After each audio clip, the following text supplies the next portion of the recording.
ठीक है वो बेटा तुहाडे नैटवर्क च प्रो ठीक है। हुण देखो डैल्टन एटॉमिक थ्योरी आई, इन्हें की कहा जेडे आपां हुणे दो लॉज पढ़े है ना, एक law of conservation of mass, एक लॉ ऑफ डेफिनेट प्रोपोर्शनस, ये दो लॉज पढ़े आपां ठीक है ना। इनू इन्हें थोड़ा होर एक्सप्लेन कर दिता, इन्हें उन्होंने थोड़ा होर एक्सप्लेन कर दिता। सो इन्हें पहली गल की कही कि all matter is made up of very small particles called atoms.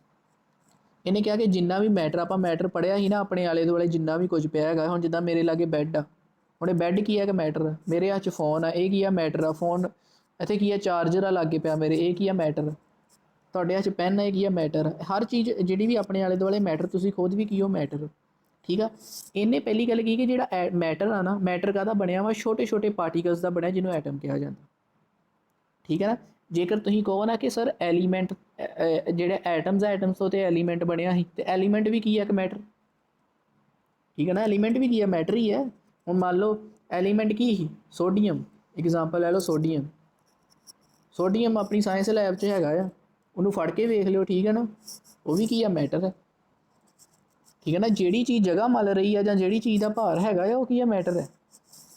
So matter काहदा बनिया, हुण चलो मैं तुहाडी किसी की फोटो बना दिंदा, ये कोई तुहाडे विचों हैगा ठीक है ना, आपां इहदा नाम नहीं लेना, कोई भी तुहाडे विचों, चलो स्माइल कर रहा है ठीक है तो ये काहदा बनिया वा एटम्स का, ये की आ मैटर आ। मैटर काहदा बनिया, छोटे छोटे पार्टिकल्स एटम्स आ, इदां छोटे छोटे पार्टिकल्स ने मिले हज़ारां लखां करोड़ां जिन्होंने आप अखां नाल नहीं वेख सकते हैगे, तो फिर ये सारा बंदा बनिया। सो पहली गल क्लीयर हो गई कि मैटर काहदा बनिया एटम्स का। ठीक है दूजी गल atoms are indivisible which cannot be created or destroyed in a chemical reaction. देखो इनू समझो हुण ये पॉइंट किद्दां समझना है कि कैमिकल रिएक्शन तो, कैमिकल रिएक्शन अपनी वही वाटर वाली आ जाओ, ये की आ वाटर कातों बनया हाइड्रोजन प्लस ऑक्सीजन, दो हाइड्रोजन मिलियाँ एक ऑक्सीजन मिली तो वाटर बन गया। दूजे पॉइंट ये कहा गया वा कि जो भी कैमिकल रिएक्शन होंदी है ना, कोई भी एटम एक क्रिएट भी नहीं होंदा डिस्ट्रॉय भी नहीं होंदा। कहने का मतलब इधर भी दो हाइड्रोजन इधर भी दो हाइड्रोजन, इधर एक ऑक्सीजन इधर एक ऑक्सीजन। ठीक है ना, जेकर मान लो इधर दो हाइड्रोजन आ, ये नहीं कि मैं इतने तीन हाइड्रोजन बना दा। ठीक है ना, ये नहीं क्योंकि मैं नवीं इतों हाइड्रोजन होर लै आवां आपे ही प्रगट कर देवां। ठीक है ना, तो कोई नवा एटम आ ही सकता वा कैमिकल रिएक्शन के विच बाहरों, जिद्दां मतलब ये कैमिकल रिएक्शन इन्हां दोनों च हो रही है। हुण ये नहीं कि इत्थे कोई सोडियम आ जाए आपे ही प्रगट हो जाए आके, जां इत्थे कोई कार्बन आ जाए आपे ही हो जाए प्रगट आके। कैमिकल रिएक्शन दे विच इदां नहीं हुंदा हैगा, कैमिकल रिएक्शन दे विच इदां नहीं हुंदा हैगा। ठीक है ना, तो कोई नवा एटम आना ही है ठीक है ना, तो ना ही कोई एटम जिहड़े अपने कोल हैगे आ इन्हें खत्म ही होना। ये नहीं कि तुसीं हाइड्रोजन तो ऑक्सीजन दे विच रिएक्शन करती तो तुहानूं कल्ला एच ही मिले, H2 ही मिले, ऑक्सीजन खत्म कर दो तुसीं, इदां नहीं हो सकता। ऑक्सीजन भी होगी दो हाइड्रोजन भी होणगे होणगे, ना कोई नवा एटम आ सकता ना कोई नवा एटम खत्म हो सकता। ये भी गल होगी, जिन्ने तुसीं लओगे उन्ने ही होणगे। तीजा point atoms of given element are identical in mass and chemical properties. ਇਹਦਾ की मतलब है एटम्स ऑफ गिवन एलीमेंट, कोई एक एलीमेंट ले लो, चलो मैं सोडियम ले लेना, ये मैं की ले लिया सोडियम, ये की है कि एलीमेंट है। ठीक है एलीमेंट काहदा बनया एटम्स का, अगे करके हटे गल। हुण ये जिहड़ा सोडियम अपने कोल एलीमेंट आ सारा, ये जिहड़े एटम्स आ ये सारे एटम्स का भार बराबर होगा। मान लो ये करोड़ अड़ब एटम्स आ ना, वो सारे एटम्स का भार क्यों बराबर हो, जेकर एक एटम का भार मान लो 23 है 23U, तो सारे ही एटम का भार 23U ही होएगा। ठीक है तो सारे ही एटम्स दियां प्रॉपर्टीज़ इक्को जिहियां ही होणगियां। प्रॉपर्टीज़ का मतलब की हुंदा वा कि जिवें मान लो जिद्दां आपां पढ़िया नहीं बॉयलिंग पॉइंट जिद्दां मान लो पानी का बॉयलिंग पॉइंट कितना हुंदा वा 100 डिग्री, कि जो 100 डिग्री तापमान जाता पानी नूं गर्म करन दे 100 डिग्री तापमान गया तो की हो जाना, जिहड़ा पानी आ इन्हें की हो डै पैना, इन्हें वेपर च बदलन डै पैना, गैस च बदलन डै पैना 100 डिग्री तापमान ते, की होता बॉयलिंग पॉइंट भी जो पानी जिहड़ा ही वो वेपर च बदलन लग जाता है। ठीक है ना, सो जिहड़ा तो हुंदा ना अपने कोल जिहड़ियां प्रॉपर्टीज़, ये की प्रॉपर्टीज़। सो ਜਦੋਂ कोई एक एलीमेंट लै लिया आप जिदा सोडियम लै लिया, ये जिन्ने भी एटम्स होणगे सारे एटम्स दियां सारे एटम्स का भार भी बराबर होएगा, आइडेंटिकल मास। ਕੈਮੀਕਲ ਪ੍ਰੋਪਰਟੀਜ਼ ਵੀ ਕੀ ਹੋਣਗੀਆਂ, ਬਰਾਬਰ ਹੋਣਗੀਆਂ। ਠੀਕ ਆ। ਹੁਣ ਇੱਕ ਗੱਲ ਤੁਸੀਂ ਦੱਸ ਦਿਓ ਮੈਨੂੰ, ਹੁਣ ਮੰਨ ਲਓ ਮੈਂ ਇੱਥੇ ਐਲੀਮੈਂਟ ਲੈ ਲਿਆ, ਪੈਨ ਬਦਲ ਲੈਂਦੇ ਇੱਕ ਸੈਕਿੰਡ। ਮੰਨ ਲਓ ਮੈਂ ਇੱਥੇ ਐਲੀਮੈਂਟ ਲੈਂਦਾ ਆ, ਇਹਦੇ ਉੱਪਰ ਤੇ ਆਪਾਂ ਲਿਆ ਸੋਡੀਅਮ ਦਾ, ਨੀਚੇ ਆਪਾਂ ਲੈ ਲੈਂਦੇ ਕਾਰਬਨ ਦਾ। ਇਹ ਵੀ ਕਾਹਦਾ ਬਣਿਆ, ਐਟਮਸ ਦਾ। ਹੁਣ ਤੁਸੀਂ ਇਹ ਗੱਲ ਸੋਚੋ ਕਿ ਕੀ ਜਿਹੜੇ ਸੋਡੀਅਮ ਦੇ ਐਟਮਸ ਦਾ ਭਾਰ ਆ ਇਹ ਕਾਰਬਨ ਦੇ ਐਟਮਸ ਦੇ ਭਾਰ ਦੇ ਬਰਾਬਰ ਹੋਊਗਾ? ਨਹੀਂ। ਕੀ ਜਿਹੜੇ ਸੋਡੀਅਮ ਦੇ ਐਟਮਸ ਆ ਤੇ ਜਿਹੜੇ ਕਾਰਬਨ ਦੇ ਐਟਮਸ ਆ, ਇਹਨਾਂ ਦੋਨਾਂ ਦੀਆਂ ਪ੍ਰੋਪਰਟੀ ਸੇਮ ਹੋਣਗੀਆਂ? ਨਹੀਂ। ਕਾਰਨ ਕੀ ਹੈ, ਦੋਨੋਂ ਐਟਮਸ ਜਿਹੜੇ ਆਪਣੇ ਕੋਲ, ਜਿੱਦਾਂ ਹੁਣ ਮੰਨ ਲਓ ਜਿਹੜਾ ਸੋਡੀਅਮ ਆ ਤੇ ਜਿਹੜਾ ਆਪਣਾ ਕਾਰਬਨ, ਜਿਹੜੇ ਸੋਡੀਅਮ ਦੇ ਐਟਮਸ ਆ ਇਹ ਸੋਡੀਅਮ ਐਲੀਮੈਂਟ ਤੋਂ ਆਏ, ਕਾਰਬਨ ਦੇ ਐਟਮਸ ਜਿਹੜੇ ਆ ਇਹ ਕਾਰਬਨ ਐਲੀਮੈਂਟ ਤੋਂ ਆਏ। ਜਦੋਂ ਦੋ ਐਲੀਮੈਂਟ ਹੀ ਵੱਖਰੇ ਆ ਤੇ ਉਹਨਾਂ ਦੇ ਐਟਮਸ ਕਿਵੇਂ ਸੇਮ ਹੋ ਸਕਦੇ ਆ, ਉਹਨਾਂ ਦੇ ਐਟਮਸ ਦਾ ਭਾਰ ਕਿਵੇਂ ਸੇਮ ਹੋ ਸਕਦਾ? ਠੀਕ ਆ ਨਾ। ਸੋ ਪਹਿਲਾ ਪੁਆਇੰਟ ਇਹ ਆ ਕਿ ਜਦੋਂ ਆਪਾਂ ਵੇਖੋ ਇਹ ਪੁਆਇੰਟ ਦੇ ਵਿੱਚ ਕੀ ਆ ਕਿ ਆਪਾਂ ਇੱਕ ਐਲੀਮੈਂਟ ਲੈ ਲਿਆ, ਸੋਡੀਅਮ ਲੈ ਲਿਆ, ਇਹਦੇ ਜਿੰਨੇ ਵੀ ਐਟਮਸ ਹੋਣਗੇ ਇਹਨਾਂ ਸਾਰਿਆਂ ਦਾ ਭਾਰ ਬਰਾਬਰ ਹੋਊਗਾ, ਸਾਰਿਆਂ ਦੀਆਂ ਪ੍ਰੋਪਰਟੀਜ਼ ਵੀ ਸੇਮ ਹੋਣਗੀਆਂ। ਗੱਲ ਮੁੱਕੀ। ਅੱਗੇ ਆ ਜਾਓ। ਜੇਕਰ ਆਪਾਂ ਕੋਈ ਦੋ ਡਿਫਰੈਂਟ ਐਲੀਮੈਂਟਸ ਲੈ ਲਏ, ਜਿੱਦਾਂ ਆਪਾਂ ਸੋਡੀਅਮ ਲੈ ਲਿਆ, ਕਾਰਬਨ ਲੈ ਲਿਆ, ਹੁਣ ਇਹਦੇ ਜਿਹੜੇ ਐਟਮਸ ਆ ਤੇ ਜਿਹੜੇ ਇਹਦੇ ਕਾਰਬਨ ਦੇ ਐਟਮਸ ਆ, ਇਹਨਾਂ ਦਾ ਨਾ ਦੇ ਭਾਰ ਬਰਾਬਰ ਹੋਣਾ, ਨਾ ਪ੍ਰੋਪਰਟੀਜ਼ ਬਰਾਬਰ ਹੋਣੀਆਂ। ਠੀਕ ਆ, ਸਮਝ ਆ ਰਹੀ ਆਪਾਂ ਨੂੰ ਆਸਾਨ ਜੀ ਚੀਜ਼ ਹੈ। ਠੀਕ ਹੈ। ਅੱਗੇ ਆ ਜਾਓ, ਅਗਲਾ ਪੁਆਇੰਟ ਪੰਜਵਾਂ, atoms combine in the ratio of small whole number to form compounds. ਠੀਕ ਹੈ। ਇਹਦਾ ਮਤਲਬ ਕੀ ਹੈ, ਇਹ ਪੁਆਇੰਟ ਦਾ ਕੀ ਮਤਲਬ ਆ? ਇਹਦਾ ਮਤਲਬ ਇਹ ਆ ਕਿ ਜਿਹੜੇ ਐਟਮਸ ਹੁੰਦੇ ਆ ਨਾ, ਐਟਮਸ ਜਦੋਂ ਇਹ, ਜਿੱਦਾਂ ਮੰਨ ਲਓ ਆਪਣੇ ਉਹੀ ਫਿਰ ਵਾਟਰ ਵਾਲੀ ਐਗਜ਼ਾਮਪਲ, H2O, ਦੋ ਹਾਈਡਰੋਜਨ ਇੱਕ ਆਕਸੀਜਨ ਮਿਲ ਕੇ ਪਾਣੀ ਬਣਾਉਂਦੇ ਪਏ, ਦੋ ਹਾਈਡਰੋਜਨ ਇੱਕ ਆਕਸੀਜਨ ਮਿਲ ਕੇ ਕੀ ਬਣਾਤਾ, ਪਾਣੀ। ਹੁਣ ਇਹ ਐਲੀਮੈਂਟ ਕਿੰਨਾ 2, ਇਹ ਕਿੰਨੇ ਆ 1। ਸੋ ਇਹ ਪੁਆਇੰਟ ਕੀ ਕਹਿ ਰਿਹਾ ਵਾ ਕਿ ਜਿਹੜੇ ਐਟਮਸ ਆ ਨਾ ਇਹ ਕੰਬਾਈਨ ਕਰਦੇ ਆ ਸਮੋਲ ਹੋਲ ਨੰਬਰ ਰੇਸ਼ੋ ਦੇ ਵਿੱਚ ਕੰਪਾਊਂਡ ਬਣਾਉਣ ਦੇ ਲਈ। ਇਹ ਕੀ ਹੈ, ਛੋਟੀ ਜੀ ਰੇਸ਼ੋ ਦੇ ਵਿੱਚ ਕੰਪਾਊਂਡ ਬਣਾਉਣ ਦੇ ਲਈ। ਕਹਿਣ ਦਾ ਮਤਲਬ ਕੀ ਹੈ ਕਿ ਜਿੱਥੇ ਵੀ ਤੁਸੀਂ H2O ਵੇਖੋਗੇ, ਜਿੱਥੇ ਵੀ ਤੁਸੀਂ H2O ਵੇਖੋਗੇ ਇਹਦੇ ਵਿੱਚ ਦੋ ਹਾਈਡਰੋਜਨ ਹੋਣੀਆਂ ਤੇ ਇੱਕ ਆਕਸੀਜਨ ਹੋਣੀ, ਇਹ ਰੇਸ਼ੋ ਹੋਣੀ ਹੈ, ਜਿੱਥੇ ਮਰਜ਼ੀ ਪਾਣੀ ਵੇਖ ਲਓ।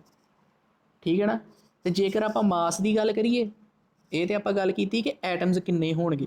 ਜੇਕਰ ਆਪਾਂ ਇਹਦੇ ਵਿੱਚ ਜਿੱਥੇ ਵੀ ਵਾਟਰ ਹੋਊਗਾ, ਭਾਵੇਂ ਗਟਰ ਦਾ ਪਾਣੀ ਲੈ ਲਓ, ਭਾਵੇਂ ਸਮੁੰਦਰ ਦਾ ਪਾਣੀ ਲੈ ਲਓ, ਭਾਵੇਂ ਨਦੀ ਦਾ ਪਾਣੀ ਲੈ ਲਓ, ਜਿੱਥੇ ਵੀ H2O ਹੋਊਗਾ ਉਹਦੇ ਵਿੱਚ ਐਟਮਸ ਜਿਹੜੇ ਹੋਣਗੇ, ਜਿੱਦਾਂ ਕਿ ਹਾਈਡਰੋਜਨ ਤੇ ਆਕਸੀਜਨ, ਇਹਨਾਂ ਦੀ ਰੇਸ਼ੋ ਕਿੰਨੀ ਹੋਊਗੀ, 2:1, ਦੋ ਹਾਈਡਰੋਜਨ ਹੋਣਗੀਆਂ, ਇੱਕ ਆਕਸੀਜਨ ਹੋਊਗੀ।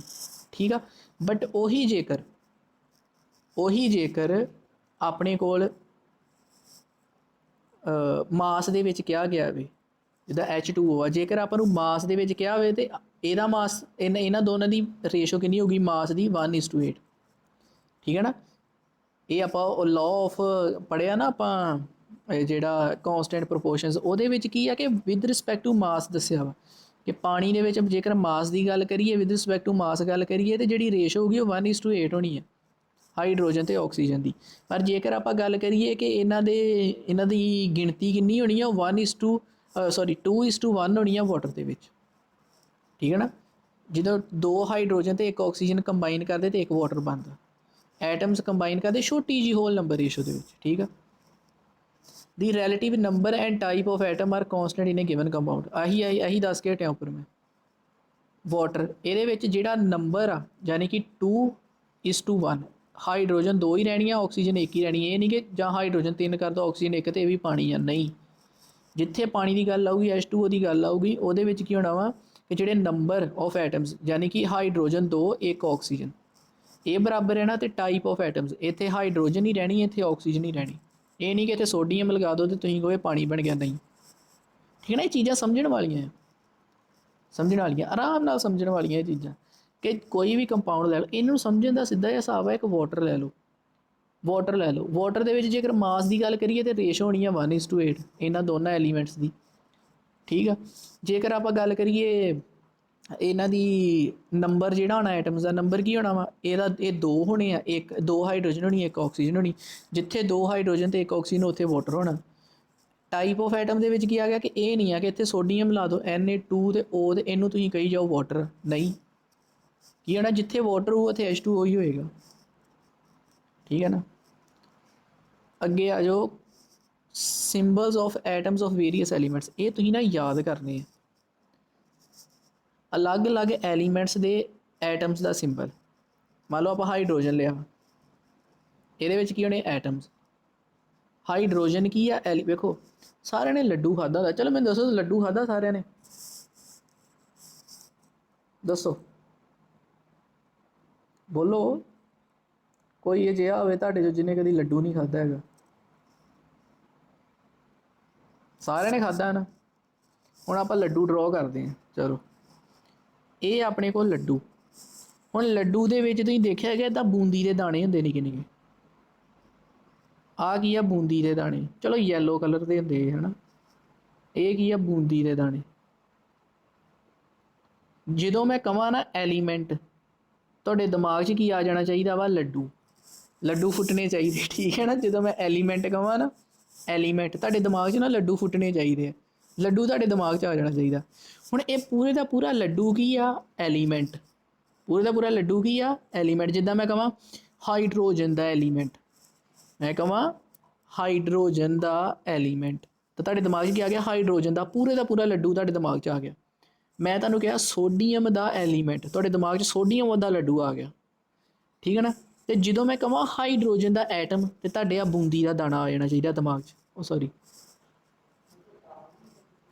ਆ ਜਿਹੜੇ ਬੂੰਦੀ ਦੇ ਦਾਣੇ ਆ ਨਾ ਜਦੋਂ ਮੈਂ ਐਟਮ ਕਹਾਂ ਨਾ ਐਟਮ ਉਦੋਂ ਤੁਹਾਡੇ ਦਿਮਾਗ 'ਚ ਬੂੰਦੀ ਦੇ ਦਾਣੇ ਆ ਜਾਣੇ ਚਾਹੀਦੇ ਇਹ ਐਟਮ ਆ ਤੇ ਜਦੋਂ ਮੈਂ ਐਲੀਮੈਂਟ ਕਹਾਂ ਪੂਰੇ ਦਾ ਪੂਰਾ ਲੱਡੂ ਹਾਈਡਰੋਜਨ ਦਾ ਐਲੀਮੈਂਟ ਹਾਈਡਰੋਜਨ ਦਾ ਲੱਡੂ ਕਾਰਬਨ ਦਾ ਐਲੀਮੈਂਟ ਕਾਰਬਨ ਦਾ ਲੱਡੂ ਠੀਕ ਹੈ ਨਾ ਸਲਫਰ ਦਾ ਐਲੀਮੈਂਟ ਸਲਫਰ ਦਾ ਲੱਡੂ ਜਿੱਥੇ ਐਲੀਮੈਂਟ ਕਿਹਾ ਪੂਰਾ ਦਾ ਪੂਰਾ ਲੱਡੂ ਲੈ ਆਓ ਆਪਣੇ ਦਿਮਾਗ 'ਚ ਲੱਡੂ ਫੁੱਟਣ ਲੱਗ ਜਾਣ ਤੁਹਾਡੇ ਦਿਮਾਗ 'ਚ ਠੀਕ ਹੈ ਤੇ ਜਦੋਂ ਮੈਂ ਕਹਾਂ ਐਟਮ ਉਹ ਇੱਕ ਬੂੰਦੀ ਦਾ ਦਾਣਾ ਜਿਹੜਾ ਹੋਊਗਾ ਨਾ ਲੱਗਾ ਇਹ ਕੀ ਐਟਮ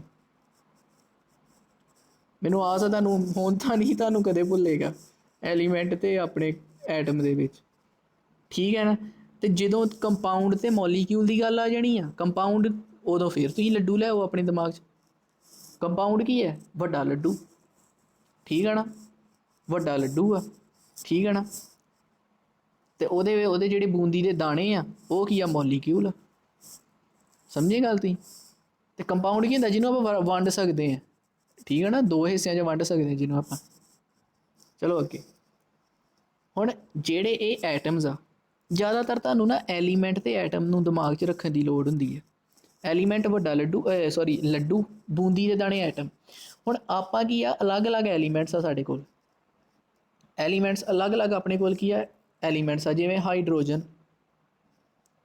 ਜਿਵੇਂ ਹੀਲੀਅਮ ਲੀਥੀਅਮ ਇਹ ਸਾਰੇ ਤੁਸੀਂ ਯਾਦ ਕਰਨੇ ਮੈਂ ਨਾ ਅੱਗੇ ਲਿਖੇ ਵੀ ਆ ਤੁਸੀਂ ਉਹ ਵਾਲੇ ਯਾਦ ਕਰ ਲਿਓ ਠੀਕ ਆ beryllium boron carbon nitrogen oxygen fluorine neon ਇਹ ਸਾਰੇ ਕੀ ਆ ਐਲੀਮੈਂਟਸ ਆ ਹਾਈਡਰੋਜਨ ਹੀਲੀਅਮ ਲੀਥੀਅਮ ਹੁਣ ਆਪਾਂ ਵੇਖੋ ਹੁਣ ਹਰ ਵਾਰੀ ਤੇ ਨਹੀਂ ਨਾ ਆਪਾਂ ਪੂਰੇ ਦਾ ਪੂਰਾ ਹਾਈਡਰੋਜਨ ਲਿਖਾਂਗੇ ਹਰ ਵਾਰੀ ਤੇ ਨਹੀਂ ਨਾ ਹਾਈਡਰੋਜਨ ਲਿਖਾਂਗੇ ਪੂਰਾ ਦਾ ਪੂਰਾ ਕਿੰਨਾ ਟਾਈਮ ਵੇਸਟ ਹੋਊਗਾ ਹਰ ਵਾਰੀ ਥੋੜੀ ਆਪਾਂ ਪੂਰਾ ਦਾ ਪੂਰਾ ਹੀਲੀਅਮ ਲਿਖਾਂਗੇ ਹਰ ਵਾਰੀ ਥੋੜੀ ਆਪਾਂ ਪੂਰਾ ਦਾ ਪੂਰਾ ਲੀਥੀਅਮ ਲਿਖਾਂਗੇ ਸੋ ਆਪਾਂ ਇਹਨਾਂ ਨੂੰ ਕੋਈ ਸਿੰਬਲ ਦਿੱਤੇ ਹੋਏ ਜਿੱਥੇ ਤੁਸੀਂ ਹਾਈਡਰੋਜਨ ਲਿਖਣਾ ਨਾ ਇਕੱਲਾ H ਲਿਖ ਦਿਓ ਜਿੱਥੇ ਤੁਸੀਂ ਹੀਲੀਅਮ ਲਿਖਣਾ HE ਲਿਖ ਦਿਓ ਜਿੱਥੇ ਤੁਸੀਂ ਲੀਥੀਅਮ ਲਿਖਣਾ ਉੱਥੇ Li ਲਿਖ ਦਿਓ ਜੇ ਤੁਸੀਂ ਸੋਡੀਅਮ ਲਿਖਣਾ ਉੱਥੇ Na ਲਿਖ ਦਿਓ ਜੇ ਤੁਸੀਂ ਪੋਟਾਸ਼ੀਅਮ ਲਿਖਣਾ ਉੱਥੇ ਇਕੱਲਾ K ਲਿਖ ਦਿਓ ਹੁਣ ਸੋਚੋ ਆ ਪੋਟਾਸ਼ੀਅਮ ਦੇ ਸਪੈਲਿੰਗ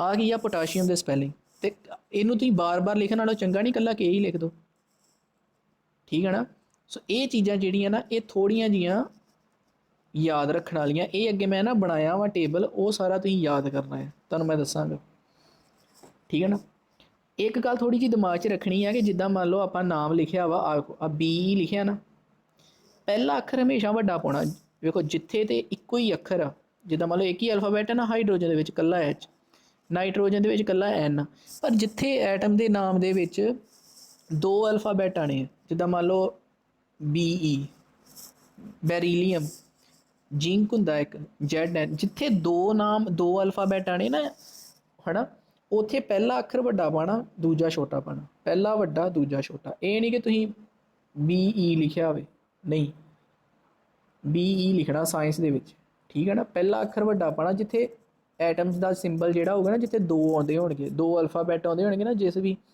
ਐਟਮ ਦੇ ਸਿੰਬਲ ਦੇ ਵਿੱਚ, ਤਾਂ ਉੱਥੇ ਪਹਿਲਾ ਅੱਖਰ ਵੱਡਾ ਪਾਉਣਾ, ਠੀਕ ਹੈ ਨਾ। ਆ ਮੈਂ ਲਿਖਿਆ ਵੀ ਹੈਗਾ, learn atomic number, atomic mass and symbol of first 30 elements. ਤਾਂ ਤੁਸੀਂ 30 ਰਹਿਣ ਤੋਂ 20 ਦੇ ਕਰ ਦਿਓ। ਇਹ ਮੈਂ ਅੱਗੇ ਲਿਖੇ ਆ, ਉਹ ਯਾਦ ਕਰ ਲਿਓ ਸਾਰੇ, ਠੀਕ ਹੈ। ਹੁਣ ਵੇਖੋ ਅਟੋਮਿਕ ਮਾਸ, ਅਟੋਮਿਕ ਮਾਸ ਕੀ ਹੁੰਦਾ? ਐਟਮ, ਅਟੋਮਿਕ ਮਾਸ, ਐਟਮ ਦਾ ਮਾਸ। ਅਟੋਮਿਕ ਮਾਸ ਕੀ ਆ?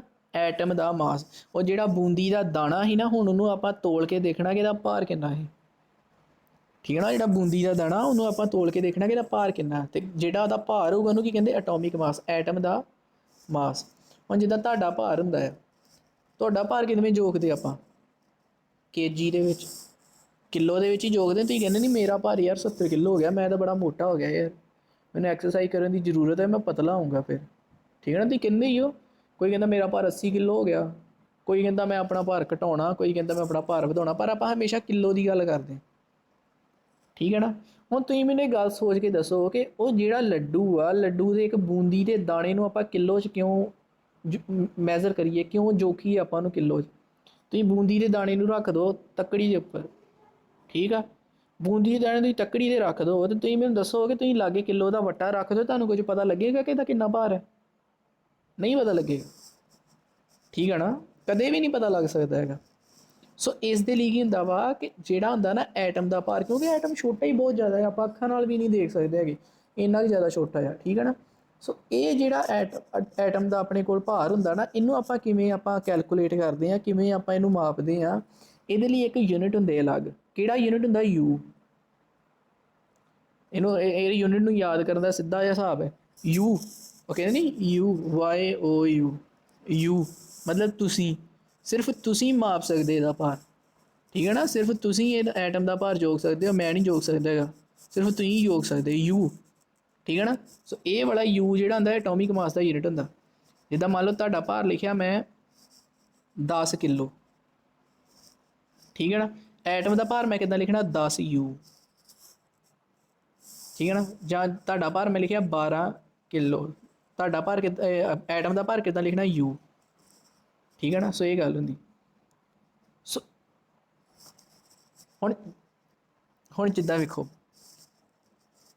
U ਇੱਕ ਤਾਂ ਹੋ ਗਿਆ ਆਪਣੇ ਕੋਲ U, ਇਹ ਕੀ ਹੈ? U। ਇੱਕ ਹੋ ਗਿਆ ਆਪਣੇ ਕੋਲ ਕਿਲੋ, ਕਿਲੋਗ੍ਰਾਮ, ਠੀਕ ਹੈ ਨਾ। ਹੁਣ ਇਹਨਾਂ ਦੋਵਾਂ ਦੇ ਵਿੱਚ ਆਪਸ ਇਹਨਾਂ ਦਾ ਕੀ ਰਿਲੇਸ਼ਨ ਆ ਕਿ ਜਿੱਦਾਂ ਹੁਣ ਮੰਨ ਲਓ ਇੱਕ U ਲੈ ਲਿਆ, ਇਹ ਕਿੰਨੇ ਕਿਲੋ ਦੇ ਬਰਾਬਰ ਆ? ਇੱਕ U ਕਿੰਨੇ ਕਿਲੋ ਦੇ ਬਰਾਬਰ? ਸਾਡੇ ਦਿਮਾਗ 'ਚ ਆਉਂਦਾ ਨਾ ਯਾਰ ਇੱਕ U ਇਹ ਕੀ ਹੈ, ਕਿੰਨੇ ਕਿਲੋ ਦੇ ਬਰਾਬਰ ਆ? ਸੋ ਇਹ ਆਓ ਇੱਕ U ਜਾਂ AMU ਵੀ ਕਹਿ ਲਈਦਾ ਜਾਂ U ਵੀ ਕਹਿ ਲਈਦਾ, ਠੀਕ ਹੈ ਨਾ। ਇਹ 1.67 ਇੰਟੂ 10⁻⁻27 ਕਿਲੋ ਦੇ ਬਰਾਬਰ ਹੈ ਇੱਕ U। ਸੋਚੋ ਵੀ ਕਿੰਨਾ ਥੋੜ੍ਹਾ ਹੋਏਗਾ ਵੀ 1.67 ਇੰਟੂ 10⁻⁻27 kg ਦੇ ਬਰਾਬਰ ਹੈ। ਹੁਣ ਤੁਸੀਂ ਆਪ ਲਾ ਲਓ ਅੰਦਾਜ਼ਾ ਕਿ ਕਿੰਨਾ ਜ਼ਿਆਦਾ ਛੋਟਾ ਹੋਏਗਾ, ਠੀਕ ਹੈ ਨਾ। ਸੋ ਅਟੋਮਿਕ ਮਾਸ ਕੀ ਹੈ? ਇੱਕ ਐਟਮ ਦਾ ਭਾਰ। ਇਹਦਾ ਯੂਨਿਟ ਕੀ ਆ? U। ਯੂਨੀਫਾਈਡ ਮਾਸ ਕਿਹਾ ਜਾਂਦਾ U ਨੂੰ, ਜਿੱਦਾਂ kg ਨੂੰ K ਅਤੇ G ਹੈ, ਇਹਨੂੰ ਕੀ ਕਹਿੰਦੇ ਆਪਾਂ? ਕਿਲੋਗ੍ਰਾਮ। U ਨੂੰ ਕੀ ਕਹਿੰਦੇ ਆ? ਯੂਨੀਫਾਈਡ ਮਾਸ, ਯੂਨੀਫਾਈਡ ਮਾਸ। ਅਤੇ U ਅਤੇ kg ਦੇ ਵਿੱਚ ਰਿਲੇਸ਼ਨਸ਼ਿਪ ਕੀ ਹੈ ਆਪਣੇ ਕੋਲ ਕਿ ਜਿਹੜਾ U ਹੁੰਦਾ ਨਾ 1.67 ਇੰਟੂ 10⁻⁻27 kg ਦੇ ਬਰਾਬਰ ਹੁੰਦਾ। ਚਲੋ ਅੱਗੇ,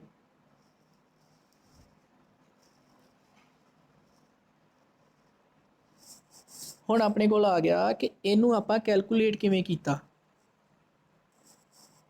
ਤੁਸੀਂ ਇਹ ਰਹਿਣ ਦਿਓ, ਇਹ ਪਾਰਟ ਰਹਿਣ ਦਿਓ, ਮੈਨੂੰ ਨਹੀਂ ਲੱਗਦਾ ਤੁਹਾਡੇ ਪੇਪਰ 'ਚ ਇੱਦਾਂ ਦਾ ਕੁਝ ਆਏਗਾ। ਥੋੜ੍ਹਾ ਤੁਹਾਨੂੰ ਮੈਂ ਸਮਝਾ ਦਿੰਦਾ ਆ, ਕੋਈ ਇਸ਼ੂ ਨਹੀਂ ਹੈਗਾ। ਪਤਾ ਕੀ ਹੁੰਦਾ, ਦੇਖੋ ਹੁਣ ਆਪਾਂ ਸੌਦਾ ਲੈਣ ਜਾਂਦੇ ਹਾਂ, ਮੇਰੀ ਗੱਲ ਧਿਆਨ ਨਾਲ ਸੁਣਿਓ। ਆਪਾਂ ਦੁਕਾਨ ਦੇ ਉੱਤੇ ਸੌਦਾ ਲੈਣ ਜਾਂਦੇ, ਆਪਾਂ ਉਹਨੂੰ ਕਹਿੰਦੇ ਆ ਕਿ ਸਾਨੂੰ 1 ਕਿਲੋ ਖੰਡ ਦੇ ਦੇ।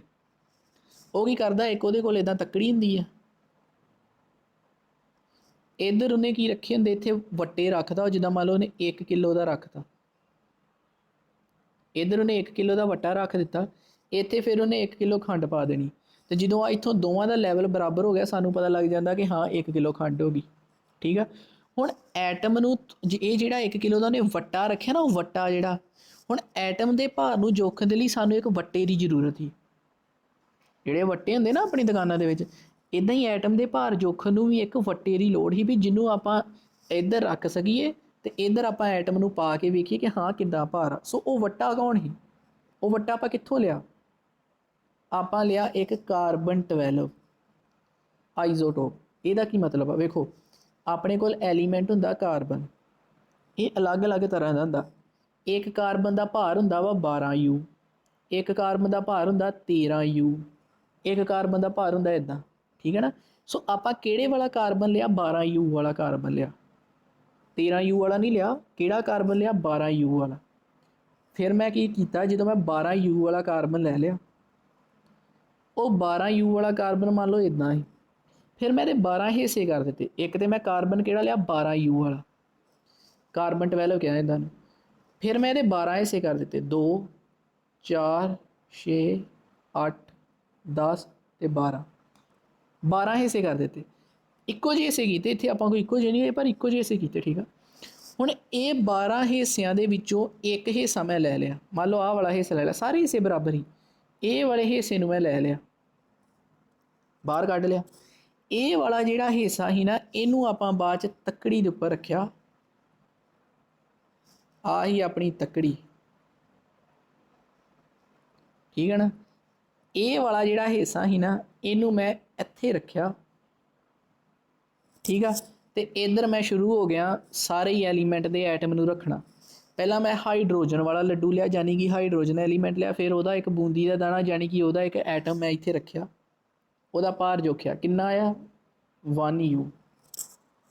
ਫਿਰ ਮੈਂ ਕੀ ਕੀਤਾ, ਆਪਣੇ ਕੋਲ ਸੋਡੀਅਮ ਐਲੀਮੈਂਟ ਹੀ, ਸੋਡੀਅਮ ਐਲੀਮੈਂਟ ਦੇ ਇੱਕ ਐਟਮ ਕੱਢਿਆ ਮੈਂ ਉਹਦੇ ਵਿੱਚੋਂ। ਮੰਨ ਲਓ ਆ ਕੀ ਸੋਡੀਅਮ ਐਲੀਮੈਂਟ, ਇਹਦਾ ਇੱਕ ਐਟਮ ਮੈਂ ਕੱਢਿਆ ਬਾਹਰ। ਇਹ ਐਟਮ ਨੂੰ ਮੈਂ ਚੱਕ ਕੇ ਰੱਖਿਆ ਇੱਥੇ।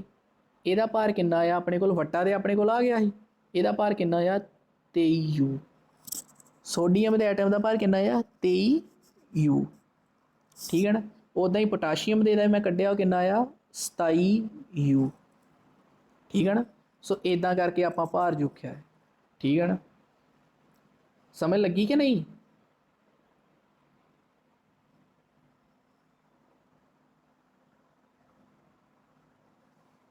ਤੁਹਾਨੂੰ ਸਾਇੰਸ ਪਸੰਦ ਆਉਣ ਲੱਗੀ ਹੈ ਥੋੜ੍ਹੀ ਬਹੁਤ ਕਿ ਨਹੀਂ ਅਜੇ?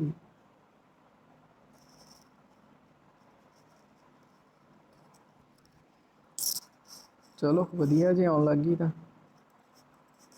ਦੇਖੋ ਅੱਗੇ ਕੀ ਆ, ਮੈਂ ਕੁਝ ਐਲੀਮੈਂਟਸ ਦੱਸੇ ਆ, hydrogen, helium, carbon, nitrogen, oxygen. ਠੀਕ ਹੈ ਨਾ?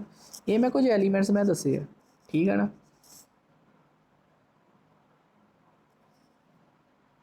ਕੁਝ ਐਲੀਮੈਂਟਸ ਦੱਸੇ ਆ। ਉਹ ਬੇਟਾ ਕੁਝ ਨਹੀਂ ਕੀਤਾ, ਬਸ ਉਹ ਜਦੋਂ ਆਪਾਂ ਕੀ ਕੀਤਾ, ਜਿਹੜਾ ਪੁੱਛ ਰਹੇ ਸੀ ਨਾ ਮੋਹਿਤਪ੍ਰੀਤ ਬੇਟਾ, ਦੇਖੋ ਕੀ ਕੀਤਾ ਕਿ ਜਦੋਂ ਆਪਣੇ ਕੋਲ ਉਹਦੇ 12 ਆਪਾਂ ਹਿੱਸੇ ਕਰ ਲਏ, ਉਹਨਾਂ ਦੇ ਵਿੱਚੋਂ ਇੱਕ ਹਿੱਸਾ ਕੱਢ ਕੇ ਆਪਾਂ ਤੱਕੜੀ ਦੇ ਸਾਈਡ 'ਤੇ ਰੱਖਤਾ, ਸਾਡਾ ਉਹ ਕੀ ਬਣ ਗਿਆ? ਵੱਟਾ। ਫਿਰ ਬਸ ਮੈਂ ਕੀ ਕੀਤਾ, ਐਲੀਮੈਂਟ ਲਿਆ। ਜਿੱਦਾਂ ਪਹਿਲਾਂ ਮੈਂ ਹਾਈਡਰੋਜਨ ਲਿਆ, ਹਾਈਡਰੋਜਨ ਦੇ ਵਿੱਚ ਕੀ ਐਲੀਮੈਂਟ ਲਿਆ, ਉਹਦੇ ਐਟਮ ਹੀ, ਇੱਕ ਐਟਮ ਨੂੰ ਮੈਂ ਕੱਢਿਆ ਬਾਹਰ, ਇਹਨੂੰ ਮੈਂ ਤੱਕੜੀ ਦੇ ਉੱਤੇ ਰੱਖਿਆ। ਵੱਟਾ ਆਪਣੇ ਕੋਲ ਪਿਆ ਸੀ ਜਿਹੜਾ ਆਪਾਂ ਕਾਰਬਨ 12 ਤੋਂ ਲਿਆਂਦਾ ਸੀ, ਅਤੇ ਇਹਦਾ ਭਾਰ ਕਿੰਨਾ ਆ? 1U। ਮਤਲਬ ਹਾਈਡਰੋਜਨ ਦਾ ਜਿਹੜਾ ਐਟਮ, ਉਹਦਾ ਭਾਰ ਕਿੰਨਾ ਦਾ? 1U। ਠੀਕ ਹੈ ਨਾ? ਉੱਦਾਂ ਹੀ ਹਾਈਡਰੋਜਨ, ਇਹ ਮੈਂ ਅਟੋਮਿਕ ਮਾਸ ਲਿਖਿਆ, ਜਿਹੜਾ ਇਹ ਭਾਰ ਐਟਮ ਦਾ ਮਾਸ, ਅਟੋਮਿਕ ਮਾਸ ਮਤਲਬ ਐਟਮ ਦਾ ਮਾਸ। ਹਾਈਡਰੋਜਨ ਦੇ ਐਟਮ ਦਾ ਮਾਸ ਕਿੰਨਾ? 1U। ਠੀਕ ਆ? ਹੀਲੀਅਮ ਦੇ ਐਟਮ ਦਾ ਕਿੰਨਾ ਮਾਸ ਆ? 4U। ਇਹ ਸਾਰੇ ਤੁਹਾਨੂੰ ਮੈਂ ਯਾਦ ਕਰਾ ਦਾਂਗਾ। ਕਾਰਬਨ ਦੇ ਦਾ ਐਟਮ ਦਾ ਕਿੰਨਾ ਮਾਸ ਆ? 12U। ਇੱਦਾਂ ਹੀ ਬਾਕੀ ਇਹ ਮੈਂ ਕੀ ਲਿਖਿਆ, ਇਹ ਮੈਂ ਲਿਖਿਆ ਵਾ ਐਲੀਮੈਂਟ। ਇੱਧਰ ਮੈਂ ਲਿਖਿਆ ਵਾ ਕਿ ਇਹ ਐਲੀਮੈਂਟ ਦੇ ਜਿਹੜੇ ਐਟਮਸ ਆ ਉਹਨਾਂ ਦਾ ਭਾਰ ਕਿੱਦਾਂ ਦਾ, ਕਿੰਨਾ। ਠੀਕ ਆ ਨਾ? ਸਮਝ ਲੱਗ ਗਈ? ਅੱਗੇ ਕੀ ਆ ਗਿਆ? ਅਟੋਮੀਸਿਟੀ। ਅਟੋਮੀਸਿਟੀ ਕੀ ਹੁੰਦੀ ਆ? ਵੇਖੋ ਮੈਂ ਤੁਹਾਨੂੰ ਦੱਸਿਆ ਨਾ ਕਿ ਮੈਂ ਅੱਗੇ ਗੱਲ ਕਰਕੇ ਹਟਾਂ ਪਿੱਛੇ ਕਿ ਆਕਸੀਜਨ ਨੂੰ ਆਪਾਂ ਕੱਲੀ ਨਹੀਂ ਲਿਖਦੇ ਹੈਗੇ, ਇਹਨੂੰ ਇੱਦਾਂ ਲਿਖਦੇ O ਪੈਰਾਂ 'ਚ 2, ਕਿਉਂਕਿ ਇਹ ਕੱਲੀ ਆਕਸੀਜਨ ਰਿਐਕਟਿਵ ਬੜੀ ਹੁੰਦੀ, ਬੜੇ ਗੁੱਸੇ 'ਚ ਹੁੰਦੀ ਏ, ਤੇ ਇਸ ਦੇ ਲਈ ਇੱਕ ਹੋਰ ਆਕਸੀਜਨ ਦੇ ਨਾਲ ਮਿਲਦੀ ਆ ਤੇ ਫਿਰ ਇਹ O2 ਬਣਾਉਂਦੀ ਆ। ਠੀਕ ਹੈ ਨਾ, ਕਿਉਂ? ਕਿਉਂਕਿ ਇਹ ਵਾਲੀ ਕੀ ਆ, ਸਟੇਬਲ ਆ, ਸ਼ਾਂਤ ਆ, ਸੌਰੀ ਸਟੇਬਲ ਹੈ। ਜਦੋਂ ਇਹ ਇਕੱਲੀ ਹੁੰਦੀ ਉਦੋਂ ਇਹ ਸਟੇਬਲ ਨਹੀਂ ਹੁੰਦੀ। ਸੋ ਇਹ ਸਟੇਬਿਲਟੀ ਨੂੰ ਕਹਿੰਦੀ ਕਿ ਮੈਂ ਸਟੇਬਲ ਹੋਣਾ ਚਾਹੁੰਦੀ ਹਾਂ, ਮੈਂ ਸ਼ਾਂਤ ਹੋਣਾ ਚਾਹੁੰਦੀ, ਇਸ ਕਰਕੇ ਇਕੱਲੀ ਨਹੀਂ ਰਹਿੰਦੀ। ਜਿੱਦਾਂ ਹਾਈਡਰੋਜਨ ਆ, ਹਾਈਡਰੋਜਨ ਵੀ ਇਕੱਲੀ ਨਹੀਂ ਰਹਿੰਦੀ ਹੈਗੀ, ਕਿਉਂ? ਕਿਉਂਕਿ ਜਦੋਂ ਇਕੱਲੀ ਹੁੰਦੀ ਹੈ ਬੜੀ ਗੁੱਸੇ 'ਚ ਹੁੰਦੀ, ਇਸ ਦੇ ਲਈ ਇੱਕ ਮਿਲਦੀ ਇੱਕ ਹੋਰ ਹਾਈਡਰੋਜਨ ਨਾਲ ਤੇ H2 ਬਣਾਉਂਦੀ।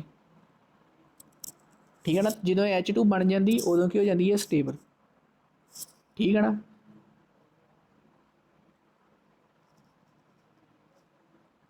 ਸੋ ਇਹ ਜਿਹੜੀ ਆ ਨਾ ਉਹੀ ਗੱਲ ਮੈਂ ਇੱਥੇ ਕਰਨ ਲੱਗਾ। ਵੇਖੋ ਜਿਹੜੀ ਤੇ ਹੁੰਦੀ ਆ ਆਪਣੇ ਕੋਲ ਹੀਲੀਅਮ, He ਦਾ ਮਤਲਬ ਕੀ ਹੈ, ਹੀਲੀਅਮ। ਇਹ ਤੁਹਾਨੂੰ ਲਰਨ ਹੋ ਜਾਣੇ ਆ, ਟੈਨਸ਼ਨ ਨਾ ਲਓ, ਤੁਹਾਨੂੰ ਮੈਂ ਕਰਾ ਦਾਂਗਾ ਸਾਰੇ। He ਕੀ ਆ, ਹੀਲੀਅਮ। ਹੀਲੀਅਮ ਜਿਹੜੀ ਆ ਇਹ ਇਕੱਲੀ ਰਹਿ ਸਕਦੀ ਆ, ਇਹਨੂੰ ਕੰਬਾਈਨ ਹੋਣ ਦੀ ਲੋੜ ਨਹੀਂ ਪੈਂਦੀ ਤੇ ਆ ਬਣਾਉਣ ਦੀ ਲੋੜ ਨਹੀਂ ਪੈਂਦੀ। ਹੀਲੀਅਮ ਇਕੱਲੀ ਰਹਿ ਸਕਦੀ ਹੈ। ਪਰ ਜਿਹੜੀ ਆਪਣੇ ਕੋਲ ਹਾਈਡਰੋਜਨ ਆ ਇਹ ਇਕੱਲੀ ਨਹੀਂ ਰਹਿ ਸਕਦੀ, ਇੱਕ ਹੋਰ ਹਾਈਡਰੋਜਨ ਨਾਲ ਕੰਬਾਈਨ ਕਰਕੇ H2 ਬਣਾਉਂਦੀ ਆ, H2 ਦੇ ਰੂਪ 'ਚ ਰਹਿੰਦੀ ਹੈ। ਠੀਕ ਆ। ਉਸੇ ਤਰ੍ਹਾਂ ਕਲੋਰੀਨ Cl ਇਹ ਇਕੱਲੀ ਨਹੀਂ ਰਹਿ ਸਕਦੀ ਹੈਗੀ, ਇੱਕ ਹੋਰ ਕਲੋਰੀਨ ਨਾਲ ਮਿਲਦੀ ਹੈ ਤੇ ਕੀ ਬਣਾਉਂਦੀ ਆ, Cl2। ਠੀਕ ਹੈ ਨਾ। ਹੁਣ ਆ ਜਾਓ ਅਟੋਮਿਸਿਟੀ 'ਤੇ। ਅਟੋਮਿਸਿਟੀ ਕੀ ਹੈ? ਜਿਹੜੀ ਆਪਣੇ ਕੋਲ ਅਟੋਮਿਸਿਟੀ ਹੁੰਦੀ ਹੈ ਨਾ, number of atoms constituting a molecule. ਹੁਣ ਵੇਖੋ ਤੁਸੀਂ ਕੀ ਕਰਨਾ ਆ, ਤੁਸੀਂ ਅਟੋਮਿਸਿਟੀ ਨੂੰ ਸਮਝਣ ਦੇ ਲਈ ਨਾ ਸਿੰਪਲ ਜਿਹਾ ਤਰੀਕਾ ਹੈ। ਹਾਈਡਰੋਜਨ ਕਿਵੇਂ ਮਿਲਦੀ ਸਾਨੂੰ, ਅਟੋਮਿਸਿਟੀ ਜਦੋਂ ਗੱਲ ਆ ਜੇ ਨਾ ਅਟੋਮਿਸਿਟੀ ਦੀ, ਹੈ ਨਾ, ਤਾਂ ਤੁਸੀਂ ਕੀ ਦੇਖਣਾ ਵਾ, ਨੈਚੁਰਲ ਸਟੇਟ ਵਿੱਚ ਐਲੀਮੈਂਟ ਕਿਵੇਂ ਪ੍ਰੈਜੈਂਟ ਆ। ਨੈਚੁਰਲ ਸਟੇਟ ਮਤਲਬ ਕੀ ਹੁੰਦੀ, ਜਿੱਦਾਂ ਹੁਣ ਮੰਨ ਲਓ ਸਾਡੇ ਆਲੇ ਦੁਆਲੇ ਆ, ਹੁਣ ਮੈਂ ਬੈਠਾ ਆ, ਮੈਂ ਆਕਸੀਜਨ ਅੰਦਰ ਲੈ ਰਿਹਾ, ਠੀਕ ਹੈ ਨਾ। ਸੋ ਇਹ ਜਿਹੜੀ ਆਕਸੀਜਨ ਮੈਂ ਅੰਦਰ ਹੈਗਾ ਵਾ, ਸੌਰੀ ਜਿਹੜੀ ਆਕਸੀਜਨ ਮੈਂ ਅੰਦਰ ਲੈ ਰਿਹਾ ਹੈਗਾ ਆ, ਠੀਕ ਹੈ ਨਾ, ਉਹ ਆਕਸੀਜਨ ਮੇਰੇ ਆਲੇ ਦੁਆਲੇ ਦੇ ਵਾਤਾਵਰਨ ਦੇ ਵਿੱਚ ਪ੍ਰੈਜੈਂਟ ਹੈ। ਠੀਕ ਹੈ ਨਾ। ਕਿਸ ਰੂਪ 'ਚ ਪ੍ਰੈਜੈਂਟ ਆ, O2। ਕਿਉਂ? ਠੀਕ ਹੈ ਨਾ, ਮਤਲਬ ਕਿ ਜਿਹੜੇ ਸਾਡੇ ਨੈਚੁਰਲ ਸਟੇਟ, ਮਤਲਬ ਵੀ ਜਿਹੜੀ ਉਹਦੀ ਜਿਸ ਸਟੇਟ ਦੇ ਵਿੱਚ ਉਹ ਪ੍ਰੈਜੈਂਟ ਹੁੰਦੀ ਆ, ਠੀਕ ਹੈ ਨਾ, ਵੀ ਐਗਜ਼ਿਸਟ ਕਰਦੀ ਹੈ ਜਿਸ ਸਟੇਟ ਦੇ ਵਿੱਚ। ਆਕਸੀਜਨ ਇੱਦਾਂ ਨਹੀਂ ਹੁੰਦੀ, ਆਕਸੀਜਨ ਇੱਦਾਂ ਹੀ ਹੋਏਗੀ O2। ਹਾਈਡਰੋਜਨ ਇੱਦਾਂ ਨਹੀਂ ਹੁੰਦੀ, ਹਾਈਡਰੋਜਨ ਇੱਦਾਂ ਹੀ ਹੋਏਗੀ। ਜਿਹੜੀ ਜਿੱਥੇ ਵੀ ਹਾਈਡਰੋਜਨ ਹੋਏਗੀ ਨਾ ਉਹ H2 ਦੇ ਰੂਪ 'ਚ ਹੀ ਹੋਏਗੀ। ਜਿੱਥੇ ਵੀ ਹਾਈਡਰੋਜਨ ਹੋਏਗੀ H2 ਦੇ ਰੂਪ 'ਚ, ਜਿੱਥੇ ਆਕਸੀਜਨ ਹੋਏਗੀ O2 ਦੇ ਰੂਪ 'ਚ ਹੋਏਗੀ। ਠੀਕ ਹੈ ਨਾ। ਸੋ ਇਹ ਅਸਲ 'ਚ ਮਤਲਬ ਵੀ ਕਿਸ ਸਟੇਟ ਦੇ ਵਿੱਚ ਸਾਨੂੰ ਮਿਲਦੀ ਆ, ਆਕਸੀਜਨ ਹੋ ਗਈ, ਹਾਈਡਰੋਜਨ ਹੋ ਗਈ, ਇੱਦਾਂ ਦੀਆਂ ਚੀਜ਼ਾਂ ਕਿਸ ਸਟੇਟ ਦੇ ਵਿੱਚ ਸਾਨੂੰ ਮਿਲਦੀਆਂ। ਠੀਕ ਹੈ ਨਾ, ਕਿਸ ਸਟੇਟ ਦੇ ਵਿੱਚ ਮਿਲਦੀਆਂ। ਠੀਕ ਹੈ ਨਾ, ਉਸ ਸਟੇਟ ਦੇ ਵਿੱਚ ਵੇਖੀਦਾ। ਜਿੱਦਾਂ ਹੁਣ ਮੰਨ ਲਓ ਆਪਣੇ ਕੋਲ ਆਕਸੀਜਨ ਮਿਲ ਗਈ, ਆਕਸੀਜਨ ਮਿਲੀ ਸਾਨੂੰ, ਇਹ ਇਸ ਸਟੇਟ 'ਚ ਮਿਲਦੀ ਆ। ਇਸ ਸਟੇਟ ਦੇ ਵਿੱਚ ਇਹਦੇ ਵਿੱਚ ਕਿੰਨੇ ਐਟਮਸ ਆ, 2। ਇਹ ਉਹਦੀ ਅਟੋਮਿਸਿਟੀ। ਅਟੋਮਿਸਿਟੀ ਕੀ ਆ ਕਿ ਐਲੀਮੈਂਟ ਆ ਜਿਹੜਾ ਉਹ ਜਿਸ ਸਟੇਟ ਦੇ ਵਿੱਚ ਸਾਨੂੰ ਓਰੀਜਨਲੀ ਮਿਲ ਰਿਹਾ ਹੈਗਾ ਆ, ਜਿਸ ਸਟੇਟ ਦੇ ਵਿੱਚ ਉਹ ਆਲੇ ਦੁਆਲੇ ਸਾਡੇ ਪ੍ਰੈਜੈਂਟ ਹੈਗਾ ਆ, ਠੀਕ ਹੈ ਨਾ, ਉਸ ਸਟੇਟ ਦੇ ਵਿੱਚ ਉਹਦੇ ਵਿੱਚ ਕਿੰਨੇ ਐਟਮ ਆ, ਉਹ ਕੀ ਹੁੰਦੀ ਅਟੋਮਿਸਿਟੀ। ਜਿੱਦਾਂ ਹੁਣ ਓਜ਼ੋਨ, ਓਜ਼ੋਨ, ਠੀਕ ਹੈ ਨਾ, ਓਜ਼ੋਨ, ਠੀਕ ਹੈ ਨਾ। ਓਜ਼ੋਨ ਜਿਹੜੀ ਹੁੰਦੀ ਨਾ ਇਹ ਕਿੱਦਾਂ ਪ੍ਰੈਜੈਂਟ ਹੁੰਦੀ ਆ, O3। ਇਹ ਕੀ ਹੈ, ਇਹਦੀ ਨੈਚੁਰਲ ਸਟੇਟ O3। ਹੁਣ ਇਹ ਨੈਚੁਰਲ ਸਟੇਟ ਦੇ ਵਿੱਚ ਓਜ਼ੋਨ ਦੇ ਕੋਲ ਕਿੰਨੇ ਐਟਮਸ ਆ, 3। ਇਹ 3 ਕੀ ਆ, ਉਹਦੀ ਅਟੋਮਿਸਿਟੀ। ਠੀਕ ਹੈ ਨਾ। ਹੁਣ ਆਪਣੇ ਕੋਲ ਇੱਕ ਹੁੰਦਾ ਵਾ ਸਲਫਰ। ਸਲਫਰ ਸਾਨੂੰ ਕਿੱਦਾਂ ਮਿਲਦਾ ਹੈ, ਕਿਸ ਮਤਲਬ ਜਿਹੜੀ ਉਹਦੀ ਨੈਚੁਰਲ ਸਟੇਟ ਆ, ਵੀ ਜਿਸ ਸਟੇਟ ਦੇ ਵਿੱਚ ਉਹ ਪ੍ਰੈਜੈਂਟ ਹੁੰਦਾ ਆ ਸਾਡੇ ਆਲੇ ਦੁਆਲੇ ਸਾਨੂੰ ਮਿਲਦਾ ਆ। ਸਲਫਰ ਦੀ ਕੀ ਆ, S8। ਹੁਣ ਇਹ ਕੀ ਆ, ਨੈਚੁਰਲ ਸਟੇਟ। ਜਦੋਂ ਆਪਾਂ ਸਲਫਰ ਸਾਨੂੰ ਮਿਲੂਗਾ ਨਾ ਉਹ ਇੱਦਾਂ ਮਿਲੂਗਾ, S8 ਫਾਰਮ 'ਚ ਹੋਣਾ। ਹੁਣ ਇਹ ਨੈਚੁਰਲ ਸਟੇਟ ਦੇ ਵਿੱਚ ਸਲਫਰ ਦੇ ਕੋਲ ਕਿੰਨੇ ਐਟਮਸ ਆ, 8। ਸੋ ਇਹਦੀ ਅਟੋਮਿਸਿਟੀ ਕੀ ਹੋ ਗਈ, 8। 8 ਕੀ ਹੋ ਗਈ ਇਹਦੀ ਅਟੋਮਿਸਿਟੀ। ਠੀਕ ਹੈ ਨਾ। ਅਟੋਮਿਸਿਟੀ ਕੀ ਆ ਕਿ ਜਿਹੜਾ ਵੀ ਕੋਈ ਐਲੀਮੈਂਟ ਆ ਨੈਚੁਰਲ ਸਟੇਟ ਦੇ ਵਿੱਚ ਮਿਲ ਰਿਹਾ ਉਹਦੇ ਵਿੱਚ ਕਿੰਨੇ ਐਟਮਸ ਆ, ਉਹ ਕੀ ਹੋ ਗਈ ਉਹਦੀ ਅਟੋਮਿਸਿਟੀ। सो एक ही आ गया आयंस। एक सेकेंड,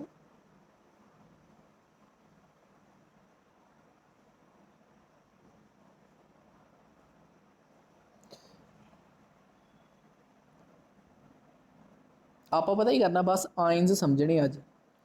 आयंस समझ के ना ਆਪਾਂ एक मैं ਤੁਹਾਨੂੰ दो टेबल दसांगा, ਤੁਸੀਂ ਉਹ ਟੇਬਲ ਬਾਅਦ 'ਚ ਲਰਨ ਕਰਨੇ ਆ।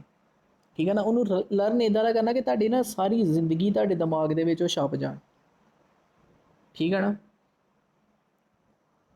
ਹਾਂ ਬੇਟਾ, ਜੇਕਰ 4 ਹੋਵੇ, ਜੇ 3 ਤੋਂ ਵੱਧ ਹੋ ਜੇ ਨਾ, ਤਾਂ ਜ਼ਿਆਦਾਤਰ ਆਪਾਂ ਪੋਲੀਐਟੋਮਿਕ ਕਹਿਣ ਲੱਗ ਜਾਂਦੇ ਹਾਂ। ਠੀਕ ਹੈ ਨਾ, ਜੇਕਰ 3 ਤੋਂ ਵੱਧ ਹੋ ਜਾਏ ਆਪਾਂ ਪੋਲੀਐਟੋਮਿਕ ਕਹਿਣ ਲੱਗ ਜਾਂਦੇ। ਆਪਾਂ ਇਹ ਕਰਨਾ ਹੁਣ ਸਿਰਫ ਆਇੰਸ ਵਾਲਾ ਟੌਪਿਕ ਕੰਪਲੀਟ ਕਰਨਾ ਹੈ। ਠੀਕ ਆ, ਬਾਅਦ 'ਚ ਤੁਹਾਡਾ ਕੀ ਕੰਮ ਆ ਕਿ ਜਿਹੜੇ 2 ਟੇਬਲ ਮੈਂ ਤੁਹਾਨੂੰ ਦੱਸਾਂਗਾ ਉਹ ਟੇਬਲ ਤੁਸੀਂ ਕਰੈਮ ਕਰਨੇ। ਇੱਦਾਂ ਕਰੈਮ ਕਰਨੇ ਆ ਕਿ ਬਸ ਤੁਹਾਨੂੰ ਸਾਰੀ ਲਾਈਫ ਹੀ ਉਹ ਯਾਦ ਰਹਿਣ। ਠੀਕ ਹੈ ਨਾ, ਇੱਦਾਂ ਰੱਟਣੇ ਆ। ਠੀਕ ਹੈ ਨਾ, ਅਤੇ ਜਿਹੜਾ ਇਹਦਾ ਬਾਕੀ ਪਾਰਟ ਬਚਿਆ ਵਾ ਇਹ ਚੈਪਟਰ ਦਾ, ਇਹ ਜੋ ਚੈਪਟਰ ਆ ਨਾ, ਇਹਦਾ ਜਿਹੜਾ ਬਾਕੀ ਪਾਰਟ ਬਚਿਆ ਵਾ ਉਹ ਤੁਸੀਂ ਕਿੱਥੋਂ ਪ੍ਰਿਪੇਅਰ ਕਰਨਾ? YouTube ਤੋਂ। ਮੈਂ ਕੱਲ੍ਹ ਨੂੰ ਉਹਦੇ ਲੈਕਚਰ YouTube 'ਤੇ ਅਪਲੋਡ ਕਰ ਦਾਂਗਾ। ਠੀਕ ਹੈ ਨਾ, ਆ ਵੀ ਕਰ ਦਾਂਗਾ ਅੱਜ ਵਾਲੇ ਵੀ, ਜੋ ਅੱਜ ਵਾਲੇ ਆ ਨਾ ਇਹ ਵੀ ਕਰ ਦਾਂਗਾ ਅਪਲੋਡ YouTube 'ਤੇ। ਅਤੇ ਬਾਕੀ ਜਿਹੜਾ ਇਹਦਾ ਪਾਰਟ ਅੱਜ ਬਚ ਗਿਆ ਸਾਡੇ ਕੋਲ ਇਹ ਵੀ ਮੈਂ ਅਪਲੋਡ ਕਰ ਦਾਂਗਾ YouTube ਦੇ ਉੱਤੇ। ਠੀਕ ਹੈ ਨਾ, ਬਾਕੀ ਪਾਰਟ ਤੁਸੀਂ ਉੱਥੋਂ ਪ੍ਰਿਪੇਅਰ ਕਰਨਾ ਹੈ। ਠੀਕ ਹੈ ਨਾ, ਕਰਨਾ ਕਦੋਂ? ਟੇਬਲ ਯਾਦ ਕਰਕੇ। ਅੱਗੇ ਵੀ ਬੜਾ ਇੰਟਰਸਟਿੰਗ ਅਤੇ ਬੜਾ ਮਤਲਬ ਤੁਹਾਨੂੰ ਮਜ਼ਾ ਆਏਗਾ ਪੜ੍ਹਨ 'ਚ। ਠੀਕ ਹੈ ਨਾ, ਅੱਗੇ ਆ ਜਾਓ ਗੱਲ ਆਇੰਸ ਦੀ। ਆਇੰਸ 'ਤੇ ਆ ਜਾਓ। ਠੀਕ ਹੈ ਨਾ, ਹੁਣ ਆਇੰਸ ਕੀ ਹੁੰਦੇ ਆ? ਵੇਖੋ ਸਾਡੇ ਕੋਲ ਜਦੋਂ ਐਟਮ ਹੁੰਦਾ ਨਾ, ਐਟਮ ਨੂੰ ਤੁਸੀਂ ਨਾ ਅਜੇ ਫਿਲਹਾਲ ਦੀ ਘੜੀ ਤੁਸੀਂ ਐਟਮ ਨੂੰ ਆਪਣੇ ਦਿਮਾਗ 'ਚ ਕੀ ਲਿਆਉਣਾ ਕਿ ਇੱਕ ਇੱਦਾਂ ਗੋਲ ਆ, ਗੋਲਾ ਜਿਹਾ ਹੈਗਾ ਐਟਮ। ਬੂੰਦੀ ਦਾ ਦਾਣਾ ਹੈਗਾ ਨਾ, ਹੁਣ ਬੂੰਦੀ ਦੇ ਦਾਣੇ ਨੂੰ ਆਪਾਂ ਵੱਡਾ ਕਰ ਲਿਆ, ਬੂੰਦੀ ਦਾ ਦਾਣਾ ਵੀ ਤਾਂ ਗੋਲ ਹੀ ਹੁੰਦਾ। ਹੁਣ ਬੂੰਦੀ ਦੇ ਦਾਣੇ ਦੇ ਵਿੱਚ ਚੱਲ ਜਾਓ, ਬੂੰਦੀ ਦੇ ਦਾਣੇ ਦੇ ਵਿੱਚ ਆਹ ਇੱਕ ਛੋਟਾ ਜਿਹਾ ਹੁੰਦਾ, ਇਹਨੂੰ ਕੀ ਕਹਿੰਦੇ ਆ? ਨਿਊਕਲੀਅਸ। ਇਹ ਨਿਊਕਲੀਅਸ ਦੇ ਆਲੇ ਦੁਆਲੇ ਇਲੈਕਟ੍ਰੋਨ ਜਿਹੜੇ ਹੁੰਦੇ ਨਾ ਉਹ ਘੁੰਮ ਰਹੇ ਹੁੰਦੇ। ਠੀਕ ਹੈ ਨਾ, ਇੱਥੋਂ ਸਮਝੋ। ਇਹ ਕੀ ਆਪਣੇ ਕੋਲ ਐਟਮ, ਆਹ ਕੀ ਆ? ਨਿਊਕਲੀਅਸ। ਇਹਦੇ ਆਲੇ ਦੁਆਲੇ ਇਲੈਕਟ੍ਰੋਨ ਘੁੰਮ ਰਿਹਾ। ਵੇਖੋ ਇਲੈਕਟ੍ਰੋਨ, ਮੈਂ ਲਿਖਿਆ ਵੀ ਹੈਗਾ ਇਲੈਕਟ੍ਰੋਨ। ਅਤੇ ਜਿਹੜੇ ਇਲੈਕਟ੍ਰੋਨ ਹੁੰਦੇ ਆ ਨਾ, ਇਹਨਾਂ ਦੇ ਉੱਤੇ ਚਾਰਜ ਜਿਹੜਾ ਹੁੰਦਾ ਨੈਗੇਟਿਵ ਚਾਰਜ ਹੁੰਦਾ। ਇਲੈਕਟ੍ਰੋਨ ਦੇ ਉੱਤੇ ਨੈਗੇਟਿਵ ਚਾਰਜ ਹੁੰਦਾ, ਘਟਾਓ ਵਾਲਾ ਨੈਗੇਟਿਵ ਚਾਰਜ। ਠੀਕ ਹੈ, ਠੀਕ ਹੈ। ਹੁਣ ਵੇਖੋ ਜਿਹੜਾ ਹੁੰਦਾ ਨਿਊਕਲੀਅਸ, ਆ ਜਿਹੜਾ ਨਿਊਕਲੀਅਸ ਆ ਇਹਨੂੰ ਮੈਂ ਇੱਥੇ ਬਣਾਇਆ। ਠੀਕ ਆ, ਨਿਊਕਲੀਅਸ ਦੇ ਵਿੱਚ ਕੀ ਹੁੰਦੇ? ਇੱਕ ਹੁੰਦਾ ਪ੍ਰੋਟੋਨ, ਇੱਕ ਹੁੰਦਾ ਨਿਊਟਰੋਨ।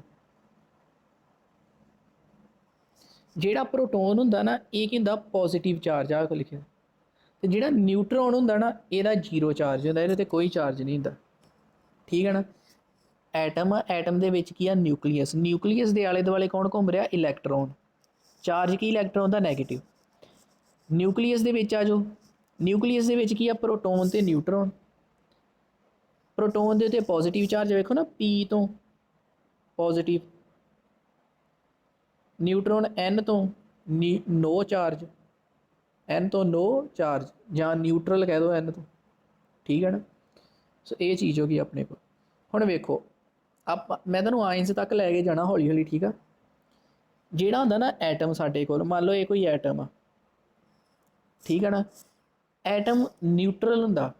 ਨਿਊਟਰਲ ਦਾ ਮਤਲਬ ਕੀ ਹੁੰਦਾ ਕਿ ਐਟਮ ਦੇ ਉੱਤੇ 0 ਚਾਰਜ ਹੁੰਦਾ, ਕੋਈ ਵੀ ਚਾਰਜ ਨਹੀਂ ਹੁੰਦਾ। ਮਤਲਬ ਚਾਰਜ ਹੁੰਦਾ ਇਹਦੇ ਵਿੱਚ, ਪਤਾ ਕੀ ਹੁੰਦਾ? ਵੇਖੋ ਜਿਹੜਾ ਵਾ ਸਾਡੇ ਕੋਲ ਐਟਮ, ਮੰਨ ਲਓ ਇਹ ਐਟਮ, ਹੁਣ ਇਹ ਐਟਮ ਦੇ ਵਿੱਚ ਮੰਨ ਲਓ 10 ਇਲੈਕਟ੍ਰੋਨ। ਜੇਕਰ 10 ਇਲੈਕਟ੍ਰੋਨ ਆ ਤਾਂ ਪ੍ਰੋਟੋਨ ਕਿੰਨੇ ਹੋਣੇ? 10 ਹੀ ਪ੍ਰੋਟੋਨ ਹੋਣੇ ਆ। ਠੀਕ ਆ, ਹੁਣ ਇਲੈਕਟ੍ਰੋਨ ਦੇ ਉੱਤੇ ਨੈਗੇਟਿਵ ਚਾਰਜ ਆ, ਸੋ ਇਹ ਕਿੰਨਾ ਆ ਗਿਆ? -10। ਪ੍ਰੋਟੋਨ ਦੇ ਉੱਤੇ ਪੋਜ਼ੀਟਿਵ ਚਾਰਜ ਆ, ਸੋ ਜੇਕਰ 10 ਵਾ ਪ੍ਰੋਟੋਨ ਦੇ ਮਤਲਬ 10 ਪੋਜ਼ੀਟਿਵ ਹੋ ਗਿਆ, 10 'ਚੋਂ 10 ਗਏ 0। ਸੋ ਐਟਮ ਜਿਹੜਾ ਹੁੰਦਾ ਨਾ ਨਿਊਟਰਲ ਹੁੰਦਾ ਆ। ਜਿੱਦਾਂ ਹੁਣ ਐਟਮ ਜਿਹੜਾ ਹੁੰਦਾ ਨਾ ਨਿਊਟਰਲ ਰਹਿੰਦਾ ਵਾ, ਕਹਿੰਦਾ ਨਾ ਤਾਂ ਮੈਂ ਨੈਗੇਟਿਵ ਚਾਰਜ ਹੀ ਹੋਣਾ, ਨਾ ਮੈਂ ਪੋਜ਼ੀਟਿਵ ਚਾਰਜ ਹੀ ਹੋਣਾ। ਇਹ ਨਿਊਟਰਲ ਰਹਿਣਾ ਚਾਹੁੰਦਾ ਕਿ ਮੇਰੇ ਕੋਲ ਜਿੰਨੇ ਪੋਜ਼ੀਟਿਵ ਚਾਰਜ ਆ, ਜੇਕਰ ਮੇਰੇ ਕੋਲ 10 ਪੋਜ਼ੀਟਿਵ ਚਾਰਜ ਆ, 10 ਹੀ ਮੇਰੇ ਕੋਲ ਨੈਗੇਟਿਵ ਚਾਰਜ ਆ। ਜੇਕਰ ਮੇਰੇ ਕੋਲ 5 ਪੋਜ਼ੀਟਿਵ ਚਾਰਜ ਆ, ਮੇਰੇ ਕੋਲ 5 ਹੀ ਨੈਗੇਟਿਵ ਚਾਰਜ ਆ। ਇਹ ਨਿਊਟਰਲ ਰਹਿਣਾ ਚਾਹੁੰਦਾ। ਠੀਕ ਹੈ ਨਾ, ਹੁਣ ਜੇਕਰ ਇੱਕ ਨਿਊਟਰਲ ਐਟਮ ਆ, ਇਹ ਕੀ ਆ? ਇਹ ਕੀ ਆ? ਨਿਊਟਰਲ ਐਟਮ ਆ। ਵੀ ਜਿੰਨੇ ਇਹਦੇ ਕੋਲ ਮੰਨ ਲਓ ਜਿੰਨੇ ਇਹਦੇ ਕੋਲ ਨੈਗੇਟਿਵ ਚਾਰਜ ਆ ਓਨਾ ਹੀ ਇਹਦੇ ਕੋਲ ਪੋਜ਼ੀਟਿਵ ਚਾਰਜ ਆ। ਜੇਕਰ 5 ਨੈਗੇਟਿਵ ਚਾਰਜ ਆ ਅਤੇ 5 ਹੀ ਕੀ ਆ? ਪੋਜ਼ੀਟਿਵ ਚਾਰਜ ਆ। ਤਾਂ ਹੀ ਤਾਂ 5 'ਚੋਂ 5 ਗਏ ਅਤੇ 0, ਯਾਨੀ ਕਿ ਨਿਊਟਰਲ ਹੈ। ਹੁਣ ਮੰਨ ਲਓ ਇਹ ਨਿਊਟਰਲ ਦੇ ਵਿੱਚ ਮੈਂ ਇੱਕ ਇਲੈਕਟ੍ਰੋਨ ਬਾਹਰੋਂ ਐਡ ਕਰਤਾ ਤਾਂ 5 ਵਾਲਾ ਕੀ ਹੋ ਗਿਆ ਫੈਕਟਰ ਵੱਧ ਗਿਆ 1 6 ਕਿੰਨਾ ਹੋ ਗਿਆ 6 ਸੋ ਇਹਦਾ ਮਤਲਬ ਇਹ ਕਿਹੜਾ ਚਾਰਜ ਹੋ ਗਿਆ ਨੈਗੇਟਿਵਲੀ ਚਾਰਜਡ ਕਿਉਂਕਿ ਨੈਗੇਟਿਵ ਚਾਰਜ ਵੱਧ ਗਿਆ ਨਾ ਸਮਝਿਓ ਹੁਣ ਗੱਲ ਆ ਦੇਖੋ ਆ ਕੀ ਆਪਣੇ ਕੋਲ A ਐਟਮ ਆ ਇਹਦੇ ਵਿੱਚ ਮੈਂ ਇੱਕ ਇਲੈਕਟ੍ਰੋਨ ਐਡ ਕਰਤਾ ਇਲੈਕਟ੍ਰੋਨ ਕੀ ਸੀ ਨੈਗੇਟਿਵ ਚਾਰਜ ਹੀ ਆ ਦੇਖੋ ਲਿਖਿਆ ਹੁਣ ਜਦੋਂ ਮੈਂ ਇੱਕ ਨਿਊਟਰਲ ਐਟਮ ਦੇ ਵਿੱਚ ਜਿਹਦੇ ਵਿੱਚ 5 ਵਾ ਆਪਣੇ ਕੋਲ ਨੈਗੇਟਿਵ ਚਾਰਜ 5 ਹੀ ਆਪਣੇ ਕੋਲ ਪੋਜ਼ਿਟਿਵ ਚਾਰਜ ਆ ਐਟਮ ਕੀ ਆ ਨਿਊਟਰਲ ਹੁਣ ਇਹਦੇ ਵਿੱਚ ਮੈਂ ਇੱਕ ਹੋਰ ਇਲੈਕਟ੍ਰੋਨ ਐਡ ਕਰਤਾ ਤੇ ਇਹ ਕਿੰਨੇ ਹੋ ਗਏ -6 ਥੱਲੇ ਕਿੰਨਾ ਆ ਗਿਆ +5 ਠੀਕ ਆ 6 ਚੋਂ 5 ਗਏ ਤੇ ਕੀ ਰਹਿ ਗਿਆ -1 ਸੋ ਐਟਮ ਦੇ ਉੱਤੇ ਪਹਿਲਾਂ ਇੱਥੇ ਚਾਰਜ ਕਿੰਨਾ ਸੀ 0 ਹੁਣ ਕਿੰਨਾ ਆ ਗਿਆ -1 ਮਾਈਨਸ ਇਹਦਾ ਮਤਲਬ ਨੈਗੇਟਿਵ ਕਿ ਜਦੋਂ ਇੱਕ ਐਟਮ ਦੇ ਵਿੱਚ ਬਾਹਰੋਂ ਅਸੀਂ ਇੱਕ ਇਲੈਕਟ੍ਰੋਨ ਐਡ ਕਰ ਦਿੱਤਾ ਤਾਂ ਉਹ ਐਟਮ ਕੀ ਹੋ ਗਿਆ ਨੈਗੇਟਿਵ ਚਾਰਜ ਮੰਨ ਲਓ ਹੁਣ ਇਹਦੇ ਵਿੱਚੋਂ ਹੁਣ ਫਿਰ ਕੋਈ ਨਿਊਟਰਲ ਐਟਮ ਆ D ਕੀ ਆ ਨਿਊਟਰਲ ਐਟਮ ਆ ਜਿੰਨੇ ਇਹਦੇ ਕੋਲ ਇਲੈਕਟ੍ਰੋਨ ਆ ਉਨੇ ਹੀ ਇਹਦੇ ਕੋਲ ਪ੍ਰੋਟੋਨ ਜਿੰਨੇ ਇਹਦੇ ਕੋਲ ਇਲੈਕਟ੍ਰੋਨ ਉਨੇ ਹੀ ਇਹਦੇ ਕੋਲ ਪ੍ਰੋਟੋਨ ਠੀਕ ਆ ਹੁਣ ਇਹਦੇ ਵਿੱਚੋਂ ਮੰਨ ਲਓ ਮੈਂ ਇੱਕ ਇਲੈਕਟ੍ਰੋਨ ਬਾਹਰ ਕੱਢਤਾ 5 ਹੀ ਇੱਕ ਇਲੈਕਟ੍ਰੋਨ ਬਾਹਰ ਕੱਢਦਾ ਤੇ ਕਿੰਨੇ ਰਹਿ ਗਏ 4 -4 ਹੋ ਗਿਆ ਆ ਦੇ ਉਹਨੇ ਰਹੇ +5 5 4 ਗਿਆ +1 ਕਹਿਣ ਦਾ ਮਤਲਬ ਕੀ ਹੋ ਗਿਆ ਕਿ ਜਦੋਂ ਇਲੈਕਟ੍ਰੋਨ ਬਾਹਰ ਕੱਢ ਦਿੱਤਾ ਉਦੋਂ ਕੀ ਹੋ ਗਿਆ ਪੋਜ਼ਿਟਿਵ ਚਾਰਜ ਕਿਉਂਕਿ ਪੋਜ਼ਿਟਿਵ ਚਾਰਜ ਵੱਧ ਗਿਆ ਨਾ ਤੇ ਜਦੋਂ ਆਪਾਂ ਇਲੈਕਟ੍ਰੋਨ ਵਿੱਚ ਐਡ ਕਰ ਦਿੱਤਾ ਉਦੋਂ ਕੀ ਹੋ ਗਿਆ ਨੈਗੇਟਿਵ ਚਾਰਜ ਦੇਖੋ ਇਹਨੂੰ ਨਾ ਆਰਾਮ ਨਾਲ ਸਮਝੋ ਠੀਕ ਹੈ ਨਾ ਕਨਫਿਊਜ਼ ਹੋਣ ਦੀ ਜ਼ਰੂਰਤ ਨਹੀਂ ਨਿਊਟਰਲ ਐਟਮ ਇਲੈਕਟ੍ਰੋਨ ਐਡ ਕਰ ਦੋ ਐਡ ਕੀ ਕੀਤਾ ਆਪਾਂ ਨੈਗੇਟਿਵ ਚਾਰਜ ਐਡ ਕੀਤਾ ਸੋ ਓਬਵੀਅਸ ਹੀ ਗੱਲ ਆ ਇਹ ਐਟਮ ਵੀ ਕੀ ਹੋ ਗਿਆ ਨੈਗੇਟਿਵ ਚਾਰਜ ਠੀਕ ਹੈ ਐਟਮ ਆ ਇੱਕ ਨਿਊਟਰਲ ਐਟਮ ਆ ਇਹਦੇ ਵਿੱਚੋਂ ਇਲੈਕਟ੍ਰੋਨ ਬਾਹਰ ਕੱਢਦਾ ਪਹਿਲਾਂ ਤਾਂ ਬਰਾਬਰ ਹੀ ਨਾ ਪਹਿਲਾਂ ਨੈਗੇਟਿਵ ਤੇ ਪੋਜ਼ਿਟਿਵ ਬਰਾਬਰ ਹੀ ਜਦੋਂ ਆਪਾਂ ਨੈਗੇਟਿਵ ਐਡ ਕਰਤਾ ਤੇ ਜਿਹੜਾ ਨੈਗੇਟਿਵ ਚਾਰਜ ਉਹ ਵੱਧ ਗਿਆ ਐਟਮ ਕੀ ਹੋ ਗਿਆ ਨੈਗੇਟਿਵਲੀ ਚਾਰਜ ਜਦੋਂ ਆਪਾਂ ਉਸੇ ਹੀ ਐਟਮ ਦੇ ਵਿੱਚੋਂ ਇੱਕ ਨਿਊਟਰਲ ਐਟਮ ਆ ਉਹਦੇ ਵਿੱਚੋਂ ਆਪਾਂ ਇਲੈਕਟ੍ਰੋਨ ਨੂੰ ਬਾਹਰ ਕੱਢਤਾ ਨੈਗੇਟਿਵ ਚਾਰਜ ਨੂੰ ਬਾਹਰ ਕੱਢਤਾ ਠੀਕ ਹੈ ਤੇ ਵੱਧ ਕੀ ਗਿਆ ਫਿਰ ਪੋਜ਼ਿਟਿਵ ਚਾਰਜ ਕਿਉਂਕਿ ਪਹਿਲਾਂ ਤਾਂ ਦੋਵੇਂ ਬਰਾਬਰ ਹੀ ਜਦੋਂ ਇੱਕ ਨੈਗੇਟਿਵ ਨੂੰ ਬਾਹਰ ਕੱਢਤਾ ਤੇ ਆਪਣੇ ਕੋਲ ਪੋਜ਼ਿਟਿਵ ਚਾਰਜ ਵੱਧ ਗਿਆ ਐਟਮ ਕੀ ਹੋ ਗਿਆ ਪੋਜ਼ਿਟਿਵਲੀ ਚਾਰਜ ਠੀਕ ਹੈ ਨਾ ਐਟਮ ਕੀ ਹੋ ਗਿਆ ਪੋਜ਼ਿਟਿਵਲੀ ਚਾਰਜ ਹੁਣ ਵੇਖੋ ਇੱਥੇ ਇਲੈਕਟ੍ਰੋਨ ਐਡ ਕੀਤਾ ਨੈਗੇਟਿਵ ਚਾਰਜਡ ਐਟਮ ਹੋ ਗਿਆ ਇੱਥੇ ਨਿਊਟਰਲ ਐਟਮ ਹੀ ਇਲੈਕਟ੍ਰੋਨ ਬਾਹਰ ਕੱਢ ਦਿੱਤਾ ਤੇ ਪੋਜ਼ਿਟਿਵ ਚਾਰਜਡ ਹੋ ਗਿਆ ਐਟਮ ਜਦੋਂ ਐਟਮ ਪੋਜ਼ਿਟਿਵਲੀ ਚਾਰਜਡ ਹੁੰਦਾ ਉਹਨੂੰ ਕੀ ਕਹਿੰਦੇ ਕਟਾਇਨ ਜਦੋਂ ਐਟਮ ਨੈਗੇਟਿਵਲੀ ਚਾਰਜਡ ਹੁੰਦਾ ਉਹਨੂੰ ਕੀ ਕਹਿੰਦੇ ਅਨਾਇਨ ਜਦੋਂ ਐਟਮ ਨੈਗੇਟਿਵਲੀ ਚਾਰਜ ਨੂੰ ਅਨਾਇਨ ਕਹਿੰਦੇ ਜਦੋਂ ਪੋਜ਼ਿਟਿਵ ਚਾਰਜ ਉਦੋਂ ਕਟਾਇਨ ਕਹਿੰਦੇ ਠੀਕ ਆ ਇੱਥੇ ਹੁਣ ਵੇਖੋ ਹੁਣ ਇੱਥੇ ਮੈਂ 2 ਇਲੈਕਟ੍ਰੋਨ ਐਡ ਕਰ ਦਿੱਤੇ ਜਦੋਂ ਮੈਂ 2 ਇਲੈਕਟ੍ਰੋਨ ਐਡ ਕਰ ਦਿੱਤੇ ਪਹਿਲਾਂ ਕੀ 0 ਹੋਈ ਹੁਣ ਮੈਂ 2 ਮਾਈਨਸ ਐਡ ਕਰ ਦਿੱਤੇ -1 ਇੱਕ ਵਾਰੀ -1 ਇੱਕ ਵਾਰੀ ਕਿੰਨਾ ਆ ਗਿਆ -2 ਠੀਕ ਹੈ ਨਾ -+ +1 1 2 ਠੀਕ ਹੈ -2 ਸੋ ਚਾਰਜ ਕਿੰਨਾ ਆ ਗਿਆ -2 ਠੀਕ ਹੈ ਨਾ ਜਦੋਂ ਮੈਂ ਇਹਦੇ ਵਿੱਚੋਂ 2 ਇਲੈਕਟ੍ਰੋਨ ਬਾਹਰ ਕੱਢ ਦਿੱਤੇ +2 ਚਾਰਜ ਸਮਝਣ ਵਾਲੀ ਗੱਲ ਆ ਨਾ ਵੇਖੋ ਸਮਝ ਲੱਗ ਰਹੀ ਤੁਹਾਨੂੰ ਕਿ ਨਹੀਂ ਦੱਸੋ ਮੈਨੂੰ ਚੈਟ ਬਾਕਸ 'ਚ ਲਿਖ ਕੇ ਥੋੜਾ ਦੱਸ ਦਿਆ ਕਰੋ ਨਾ ਫਿਰ ਇੱਦਾਂ ਮੈਨੂੰ ਪਤਾ ਲੱਗ ਜਾਂਦਾ ਕਿ ਤੁਹਾਨੂੰ ਅਨਾਇਨ ਕਟਾਇਨ ਸਮਝ ਲੱਗਿਆ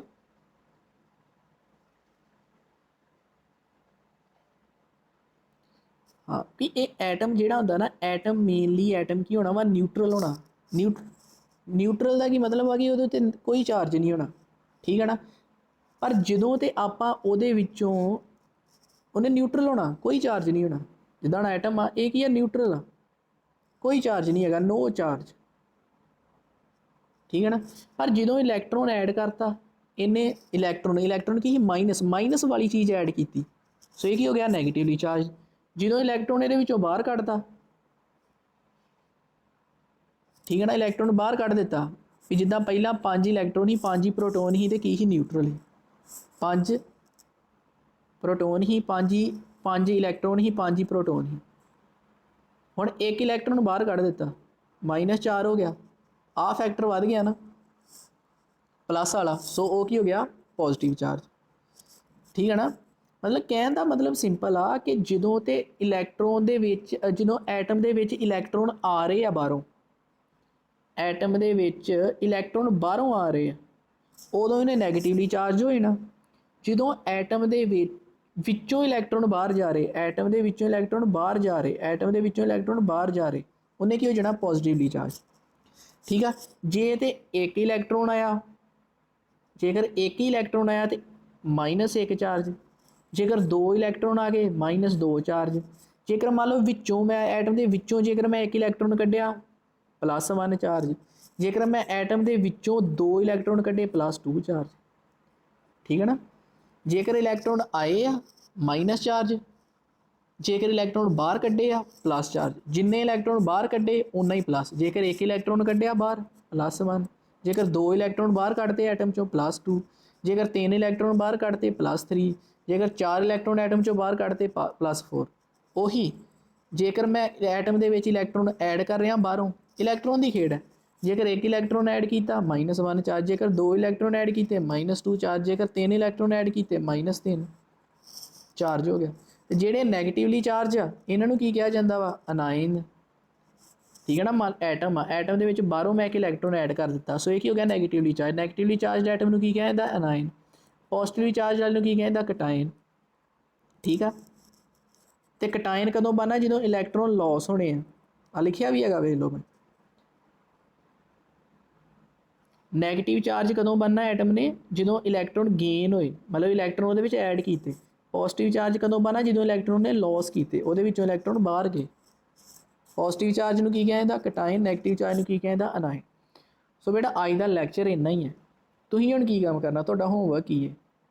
सब तो पहला तो तुहाडा होमवर्क आ जिहड़ा आ लिखिया ना मैं राइटिंग कैमिकल फॉर्मूलाज, ये मैं PDF तुहानूं प्रोवाइड कर दांगा, उहदे ग्रुप दे विच डाउनलोड कर लिओ। राइटिंग कैमिकल फॉर्मूलाज आ सारे नूं तुसीं ना क्रैम करना है। आ सारे नूं सोडियम, सोडियम नूं लिखीदा किद्दां Na positive, potassium K positive, silver Ag positive, ammonium NH4 positive. एक तुसीं ये टेबल नूं रटना। ठीक है ना। मतलब रट्टिया होना चाहिए तुहानूं। ठीक है। एक अगे एक आ वाला, एक आ वाला टेबल।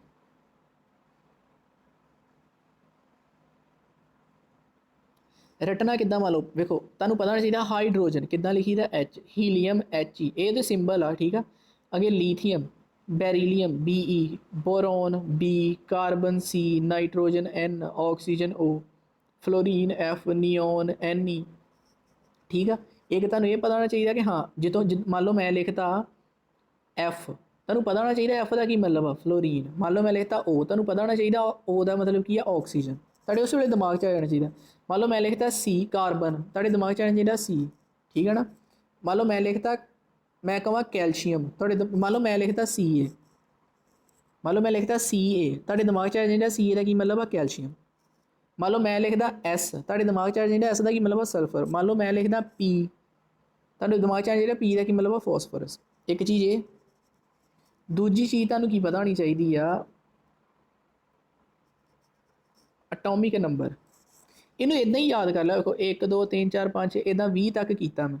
इनू इसे सीक्वेंस याद कर लियो, तुहानूं आसानी होएगी। विचों विचों ना याद करियो, सारे नूं इदां ही करियो। Hydrogen, helium, lithium, beryllium, boron, carbon, nitrogen, oxygen, fluorine, neon. पहला 10 तक कर ले, फिर अगे सोडियम, मैग्नीशियम, एल्यूमीनियम इदां। ठीक है। फिर अटोमिक मास, अटोमिक मास ना देखो कईयां दे डबल ही हुंदे आ। जिद्दां हाइड्रोजन का तो एक ही हो गया अटोमिक मास 1U। ठीक है ना। हुण जिद्दां मान लो हीलियम आ, हीलियम का कितना जिन्ना वह अटोमिक नंबर उन्होंने डबल कर दो। अटोमिक नंबर कितना 2, इनू डबल कर दो 4।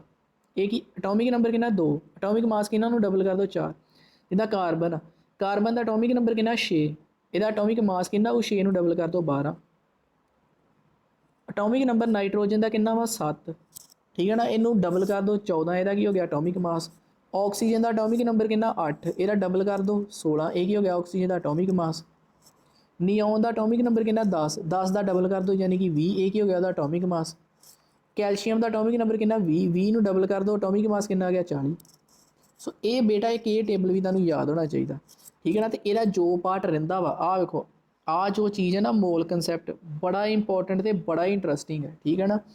ਤਾਂ ਇਹ ਮੈਂ YouTube ਦੇ ਉੱਪਰ ਕੱਲ੍ਹ ਸ਼ਾਮ ਤੱਕ ਜਾਂ ਪਰਸੋਂ ਸੁਬਾਹ ਤੱਕ ਸਾਰੇ ਇਹ ਚੈਪਟਰ ਸਾਰਾ YouTube ਦੇ ਉੱਤੇ ਅਪਲੋਡ ਕਰ ਦਿੱਤਾ ਜਾਏਗਾ, ਠੀਕ ਹੈ ਨਾ। ਤਾਂ ਉੱਥੋਂ ਤੁਸੀਂ ਇਹ ਬਾਕੀ ਦਾ ਚੈਪਟਰ ਜਿਹੜਾ ਉੱਥੋਂ ਪੜ੍ਹਨਾ, ਕਿਉਂਕਿ ਸਾਡੇ ਕੋਲ ਟਾਈਮ ਇੱਥੇ ਪੂਰਾ ਨਹੀਂ, ਮਤਲਬ ਥੋੜ੍ਹਾ ਲਿਮਿਟਡ ਹੁੰਦਾ, ਅਤੇ ਨਾਲੇ ਇੱਕੋ ਵਾਰ 'ਚ ਇੰਨਾ ਕੁਝ ਤੁਹਾਨੂੰ ਮਤਲਬ ਸਮਝ ਨਹੀਂ ਆਉਣਾ ਹੈਗਾ ਜੇਕਰ ਸਾਰਾ ਕਰਾ ਦਿੱਤਾ ਜਾਵੇ।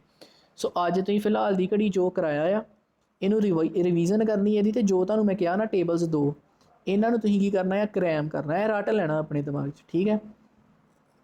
ਅਤੇ ਬਾਕੀ YouTube ਤੋਂ ਪ੍ਰਪੇਅਰ ਕਰਨਾ, ਜਿੱਥੋਂ ਤੁਹਾਨੂੰ ਨਾ ਸਮਝ ਲੱਗੇ ਜਦੋਂ ਮਰਜ਼ੀ ਮੇਰੇ ਨੰਬਰ 'ਤੇ ਮੈਨੂੰ ਮੈਸੇਜ ਕਰ ਲੈਣਾ, ਠੀਕ ਹੈ, ਕਿ ਸਰ ਵੋਇਸ ਮੈਸੇਜ ਭੇਜ ਦਿਓ, ਸਰ ਆਹ ਸਮਝ ਨਹੀਂ ਲੱਗ ਰਹੀ ਹੈਗੀ, ਮੈਂ ਸਮਝਾ ਦਾਂਗਾ, ਠੀਕ ਹੈ। ਅਤੇ ਇੱਕ ਜਿਹੜਾ ਉਸ ਦਿਨ ਆਪਾਂ ਮੈਟਰ ਚੈਪਟਰ ਸਟਾਰਟ ਕੀਤਾ ਸੀ ਨਾ, ਉਹਦਾ ਜਿਹੜਾ ਸੈਕਿੰਡ ਪਾਰਟ ਆ ਨਾ, is matter around us pure, ਉਹ ਵੀ YouTube 'ਤੇ ਅਪਲੋਡ ਹੋ ਚੁੱਕਿਆ ਆ, ਠੀਕ ਹੈ ਨਾ। ਤਾਂ ਉਹ ਵੀ ਆਪਣਾ ਸਾਰਾ ਕੰਪਲੀਟ ਕਰ ਲਓ ਉੱਥੋਂ, ਠੀਕ ਹੈ ਨਾ। YouTube ਦੇ ਉੱਤੇ ਮੈਂ ਕੀਤਾ ਹੋਇਆ ਸਾਰਾ ਅਪਲੋਡ, ਤਾਂ ਉਹ ਵੀ ਤੁਸੀਂ ਉੱਥੋਂ ਕਰਨਾ ਆ ਪ੍ਰਪੇਅਰ।